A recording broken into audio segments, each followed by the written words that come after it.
All right, Brandy, we'll move on and chat about the Pies, because I was listening to your commentary. You seem to me to be holding back in the first half, and finally, after 2 and a bit quarters, you couldn't hold back anymore. I suppose we got some stuff off my chest just before half-time because it was a tough watch. Now, look, stylistically coming in, styles, great styles make fights, or styles make great fights, Jared. Yep. Now, the way the two teams play, come into the game, you thought, on paper, it looks it might be a great game. It might be a bit of a struggle, but I think we just want to forget about the opposition. So Geelong are a very good opposition. We know Collingwood have got some inexperience, but this is a trend that continues on. Is their ball movement for the previous 18 months, Jared, and it's becoming a real problem. So I just want to look at some of the stuff on the weekend from experienced players, and I want you to watch the eyes. And I always think the eyes give away the intent of the player. It's a bit of an insight into the game style. What's your intent? Darcy Moore has 3 players out there in the wing. He doesn't look forward at all. He's an experienced player. We'll go to the next one. So this is Steele Sidebottom. He'll run onto this ball. Now, Steele Sidebottom's out. One of the most skillful players we've seen in the last 10 years of football. He's out now running, shoulders out, as you say, Nick. You got DeGoey heading back out to the wing. Wants to handball backwards. That's an experienced player. I'm going to go to the third one. Jordan DeGoey, running through the centre of the ground, shoulders out again. Look at the opportunity to deliver into the forward line to 3 players. Handballs to a ruckman. We could have been playing the same tape as last week. Yeah, the Port Adelaide game. Late too, when they needed to go and they needed to win. Yeah. So Bucks has showed his hand on this though, hasn't he? And this is a style that. Look at that digression though. You look at, so Rui, 2018, it's halfway through 2019, not to cut you off, mate. Yep, no, you're good. But that has continued poorly. Like, it became borderline unwatchable last year. It's unwatchable this year. Now, that is a problem. Now, I understand he's trying to play a defensive system, but they need to get their balance right, don't they? Their balance is out of whack. Their risk-reward balance is out of whack for mine. Well, and the eyes are telling me... I said in the commentary, clearly, I don't think a coach would be telling them to go backwards and sideways every time. But you've got to ask the question, when the players' eyes are automatically going back or sideways, I do wonder what they're getting directed and coached. The coach has said it, hasn't he? Yeah. Well, May 6th, and again on the weekend, he addressed defence. The better we defend, the better our offence is. We need to improve our defensive actions and give ourselves a chance to play the game in our front half. We want to win games of football, but I think the overarching feeling in the sheds is that we are playing a brand that we are more confident in and more positive about than potentially a month ago or 2 months ago. So defence he wanted and defence he's getting. I've got to ask the question though, Rui. I'm bewildered by how they got here, because in 2018 they were one of the most watchable sides, one of the most attacking sides. It was a game plan built on speed, handball and corridor. And right now it's a game plan built on going sideways and boundary. It's a slow game. If you look at the points for and against in 2018, they were 30 seconds away from a flag, and yet there was this game midway through 2019. It seemed to flip on its head. Yeah, there were a couple of games early in that next year where they almost seemed to fall into the kick mark type game, and it became self-perpetuating, I think. So only the people internally at Collingwood can answer the question as to whether they truly believe that this gives them the best chance of winning games. Not the best chance of being attractive and good to look at and all of those things.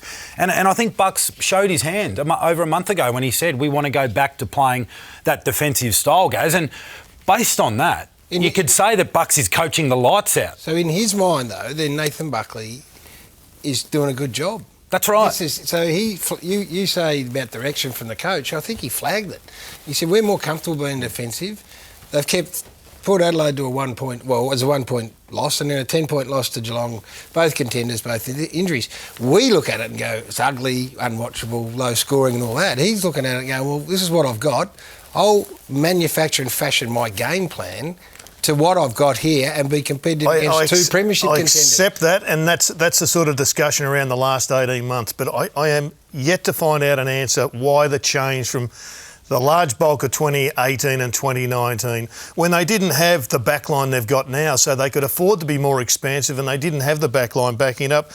Now they've got Roughhead, they've got Moore, and for the greater part they've got Howe backing that up, and yet it's a very slow defensive structure up your defence before you go forward. I think even he would have to say they are too indecisive at times. And the best example I can give you is straight after half-time, they looked to get it back into the corridor and they looked to play with more attack. So clearly there was a direction from the coaches at half-time. Boys, we've got to go. So clearly he's happy with that. Then there's confusion. Well, then there's confusion, or maybe they've coached it too much. You know, they've become so negative. And so when I say the risk-reward thing, I think now it's far too weighted towards mitigating risk, as opposed to trying to enjoy the reward of playing some attacking football, and maybe the risk level goes up slightly. But we're not saying play at breakneck speed. I just think the balance is out. There's no confusion because Bucks has just explained what they're attempting to do. That's right. And what's his job? His job is to give them the best chance to win. Brownie says that they get into a situation and they. So you're telling me that they played completely differently in the second half, particularly the last quarter. Well, maybe that's it. Maybe they're keep the game close, and then blitz at the end. I think he's put that out there. He showed his hand. I think after half-time there was a clear change, so... It's going to be difficult now for Bucks no matter what. There's no Grundy and no Adams for the foreseeable future, probably another couple of weeks. They've got Adelaide on the weekend. The big question ultimately, though, Gary, is the club have got to make a decision down the track. Graham Wright, Mark Anderson and Mark Corder and or Jeff Brown are going to sit down and say to Bucks, what do you think and how do you think we're going to contend again next, and how are we going to get about it? Because there's no one turning up to the games at the present time. I think this is the really interesting discussion now. Is this the way you want to play, Nathan? Is this the way you want to coach? Who's asking that question? Well, the footy director. Okay, that's all right. Not the president. Well, the president will get involved, Rui, when 23,000 becomes 18,000 and when the rolling fixture comes out and they've got the graveyard shift and they've got no fright, because there's no chance that any of the AFL want that footy that was played on the weekend on the prime-time slots that Emirates want. So you think the commercial ramifications always do for the club? So Mark Corder comes to Nathan Buckley, or if it's Jeff Brown or whoever it is, the president comes to Nathan Buckley. No, the president would go to the footy director. Right, but if it's a directive from the president, well, that's a footy director. Nathan Buckley. If I'm Nathan Buckley, I'm saying, if I'm the coach, I'll coach. You stay in your lane. I'll coach the side how I think gives the side the best opportunity to win. That's right. You be a president. And 95% of the time I agree with you.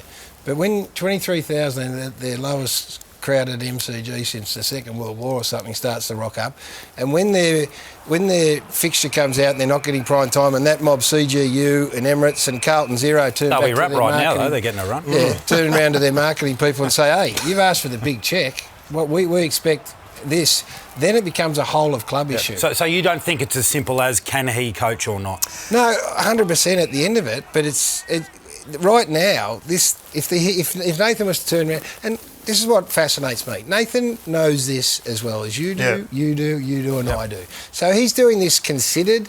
He's doing it within his own mind because he thinks it's the right thing for for his football side. I don't know if the football club are going to agree with it. Well, right now, it is his best chance of winning. He nearly pinched the game last week against Port Adelaide, and he nearly pinched the game against Geelong. But the question is, it's the here and now versus if you're going to get reappointed for the next 3 to 5 years, where are you going? Is this more of the same? Just quickly, was it his best chance of winning? Because I thought after half-time they were prepared to move it. Okay. They were more decisive. So don't look at the inaccuracy of the first half. Don't get fooled by that. Most of their shots from outside 45 metres. They were rough shots and they were never a high chance of accuracy. So I thought the scoreboard was spot on. So, 5 goals to zip at half-time. So one final one. You're three of the greatest forwards to have played in the modern era.